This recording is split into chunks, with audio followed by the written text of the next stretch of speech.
Yan, sa napakagandang umaga. Good morning, good morning, good morning. Yan, nakikita nyo, fresh.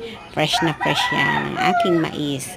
5 kilo mahigit ang aking binili kasi inaabangan ko lagi ang mais kasi mahirap hanapin sa palengke at malayo ako sa palengke. Mabuti nga may nabibilian ako dito sa lugar ng Taisang Resettlement, Albay. Kaya yan.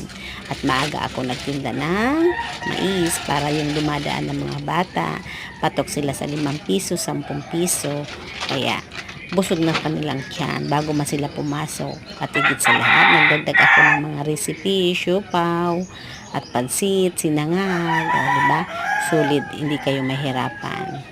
Kahit paano malayo man kayo sa sentro, makakabili kayo at makakain kayo ng gusto nyo at patok din sa inyong mga sikmura. O, diba? Yan, mais po yan na may condensed with cheese powder.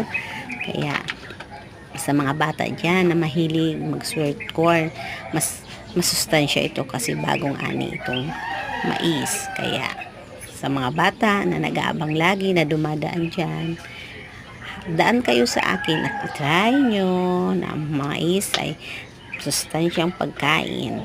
Pwedeng panggabihan para hindi na kayo mahirapan kumain ng marami at lalo na sa panay ginagausan ng tiyan. Maganda rin ang mais. Kumain kayo ng hapon at huwag na kayong kumain ng gabi like me. Hindi na ako kumakain ng kanin. Mga 4 or 5, yan ang kinakain ko. Kalahating baso lang. Tapos more tubig.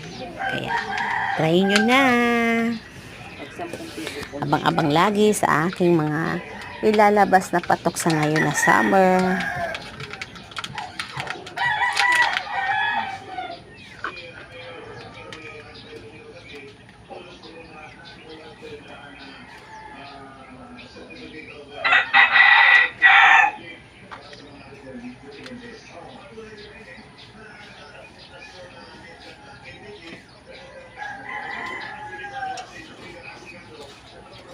Aba, ganda.